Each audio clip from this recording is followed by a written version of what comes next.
NENOMATICA, where mathematics meets YouTube excellence.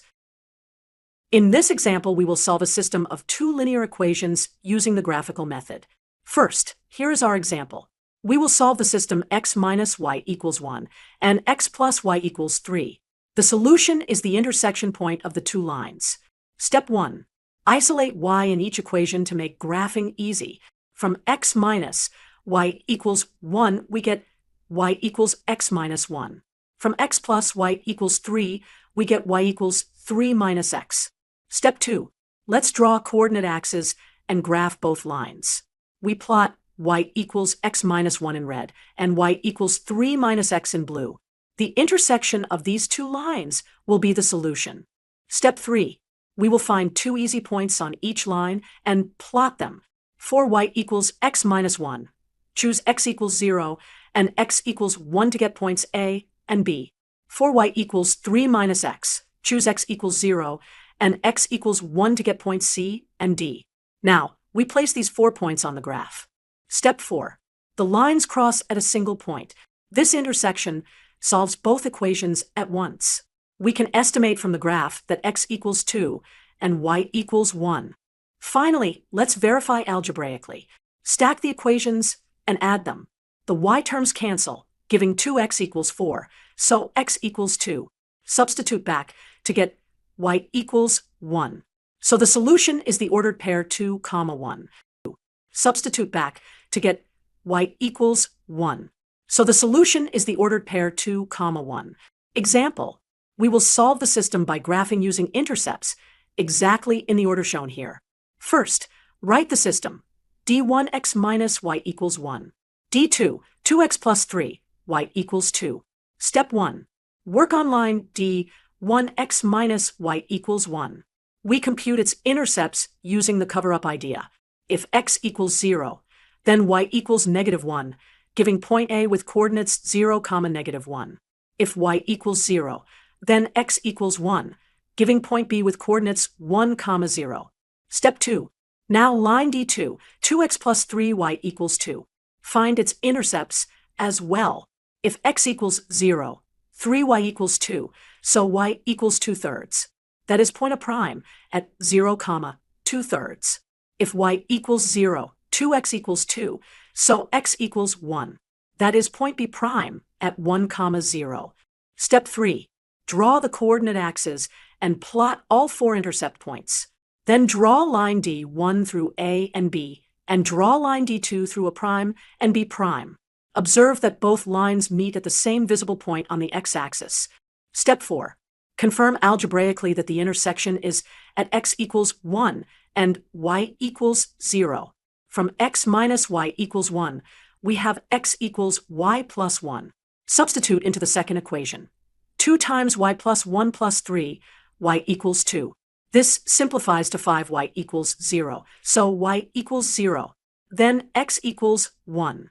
Step 5. Therefore, the two lines intersect at the point 1, 0. This matches points B and B prime in the graph. Two lines intersect at the point 1, 0. This matches points B and B prime in the graph. Example. We will solve this system by graphing. First line, y equals 3 halves x minus 5. Second line, 2y equals negative 5x minus 3. To solve by graphing, we draw a coordinate grid and plot 2 points on each line. Then we draw each line through its 2 points and read their intersection. Let's place the axes and a grid. For the first line, y equals 3 halves x minus 5.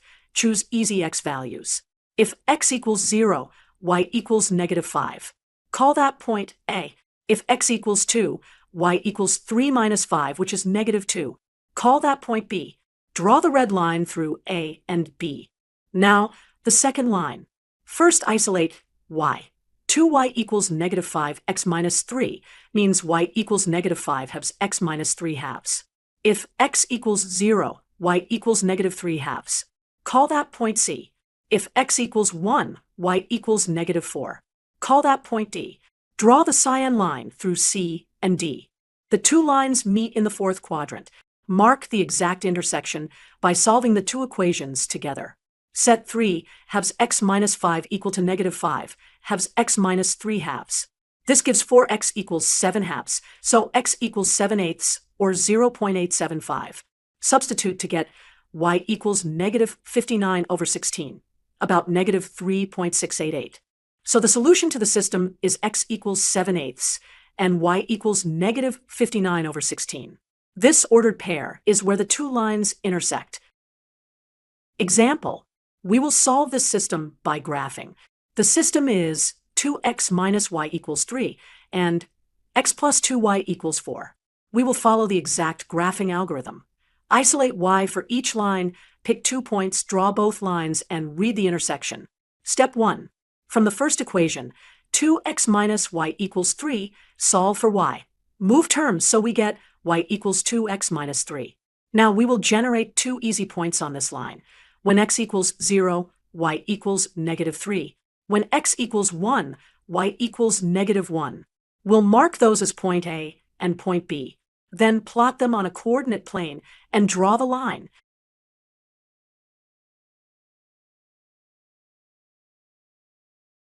Step 2.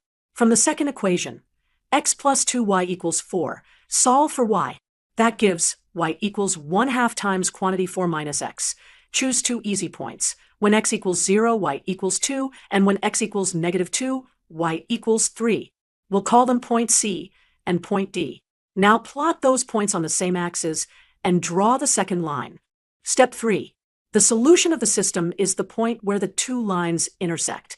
We can read it directly from the graph or solve the two formulas together. Setting 2x minus 3 equal to 1/2 times quantity 4 minus x, we obtain x equals 2, and then y equals 1. So the intersection point is 2, 1. Therefore, the ordered pair 2, 1 satisfies both equations. This is the unique solution of the system. Recap. 1. Isolate y for each equation. 2. Pick 2 points. In this example, we will solve for the parameter so that the point open bracket, negative 1 close bracket lies on both lines. The two lines are x minus 2y equals 5 and 2x plus y equals 5. We'll sketch both lines for intuition, then solve step by step by substituting the point into each equation. Key idea: a point lies on a line precisely when its coordinates satisfy the line's equation. So our point must satisfy both equations at the same time. Step 1. Substitute x equals a and y equals negative 1 into the first equation, x minus 2, y equals 5. Then simplify to solve for a. Step 2. Check the second equation with the same point. Substitute into 2x plus y equals 5 and verify the value of a. Both equations agree that a equals 3. That means our point is open bracket 3, negative 1 close bracket, and it should be exactly the intersection of the two lines. Let's mark it on the graph and label it. Final result: a equals 3. The point 3, negative 1 lies on both lines and is their intersection. In this example, we analyze a linear profit model and answer 4 questions. The profit in dollars is given by the equation y equals negative 300 plus 6x. Here x is the number of goods produced, and y is the profit in dollars. First, let's graph the line to see the intercepts clearly. We'll use an x range from 0 to 60 and a y range from negative 350 to 50. The line crosses the y-axis at negative 300 and the x-axis at 50. Let's confirm the intercepts algebraically. For the y-intercept set x equals 0. That gives y equals negative 300 plus 6 times 0, which is negative 300. For the x-intercept set y equals 0 and solve for x. 0 equals negative 300 plus 6x, so 6x equals 300 and x equals 50. The point at x equals 50 is the break-even point. To the right of x equals 50, the line is above the x-axis and profit is positive. So the least whole number of goods that produces a positive profit is 51 units. Next, compute the profit for two production levels. 4x equals 10,000. The profit is negative 300 plus 6 times 10,000, which equals $59,700. 4x equals 100,000. The profit is negative 300 plus 6 times 100,000, which equals $599,700. Summary. We graphed the line y equals negative 300 plus 6x, identified a at 0, negative 300, and b at 50, 0. Confirmed that break even occurs at x equals 50, calculated the two profits, and concluded that the smallest whole number to make a profit is 51 units. Final answer. Break even at x equals 50 units. Profit is positive for x greater than 50, so the company must produce at least 51 units. In this video, we will solve a simple but very important modeling problem using a table and a graph. The price of each theater ticket is $2,000. If X is the number of guests and Y is the total cost, we will complete a table, find the relationship between X and Y, explain why no fractional values appear, and finally draw the graph. Part A. Let us build the table first. On the top row, we place X values from 0 to 5. On the second row, we compute Y equals 2,000 times X. Part B. What is the relationship between X and Y? Since each guest buys one ticket costing $2,000, the total cost equals 2,000 times the number of guests. So Y equals 2,000x. This is a proportional or linear relationship with slope 2,000 and y-intercept 0. Part C. Why are there no fractional values in the table? Because X counts people, it is a whole number. The ticket price is also a whole number, $2,000. The product of whole numbers is a whole number, so every y value is an integer multiple of 2,000, never a fraction. Part D. Let us draw the graph of the model, y equals 2,000x. We will place x along the horizontal axis from 0 to 5, and y along the vertical axis from 0 to 10,000 in steps of 2,000. Then we will plot the points and draw the straight line through them. To summarize, the completed table lists multiples of 2,000. The relationship is y equals 2,000x. No fractional values appear because both the count of guests and the price are whole numbers. The graph is a straight line through the origin with slope 2,000. Thank you for watching. Don't forget to like, subscribe, and hit the bell icon for more math lessons. NENOMATICA, where mathematics meets YouTube excellence.